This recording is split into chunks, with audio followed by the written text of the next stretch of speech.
नदिया पहाड़ माटी के खुशबू संग जीले हूँ जिंदगी तोर हर एक बात मरे।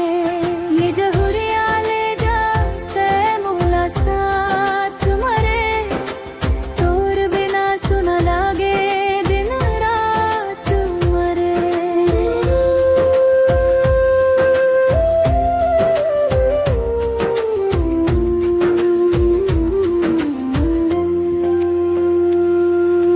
भोर के पहली किरण जब आथे गाँव माँ, तोर मुस्कान झर जाथे मोर छाँव माँ। मायके के गली बचपन के वो दिन सब दिख जाथे तोर मीठ बोली के ठाम। मोर हर एक सपना तय पूरा कर दे, मोर हर एक गमला हंसी माँ बहा दे। तोर संग चलता था पे जी हाँ जी हाँ, मोर जिंदगी के रास्ता ला आसान बना दे। ये जहुरिया ले जाते मोला साथ मरे।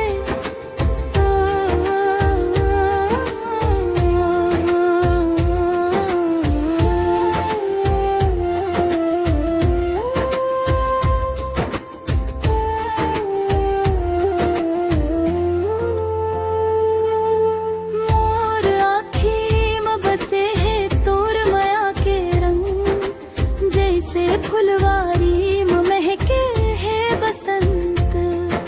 सांझ पड़े जब तय आजा पास मुँह, चांद भी शर्मा जाही हम बात सुनत।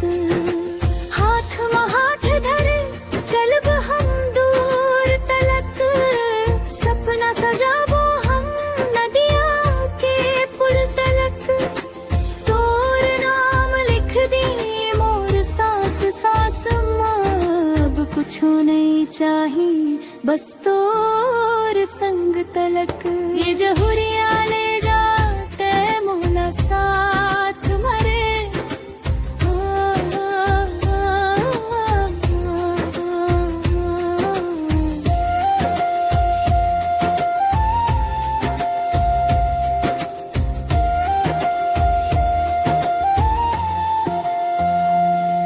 बरसात में भीगे है हमर माया के कहानी, माटी संग जुड़ गे है तोर मोर निशानी।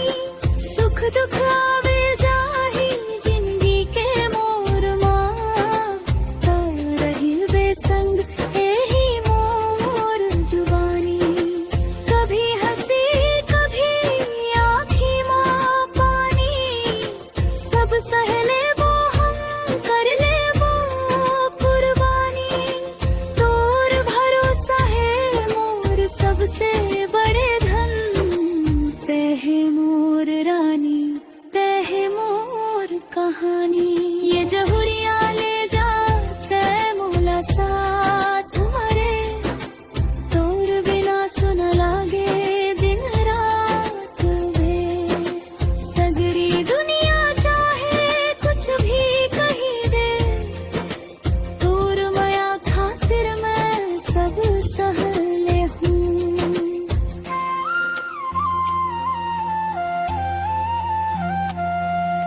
मोर गाँव मोर देश मोर माटी के कसम, तोर बिना अधूरा है मोर हर एक जन्म। तोर संग हंसूं तोर संग रोऊं, तोर नाम ले जीले हूँ मोर हर एक दम। जब तक सूरज चांद रही आकाश माँ, तब तक तोर नाम रही मोर सांस माँ। चलना जहुरिया अब देर कबर, ले जा मोला आज तोर साथ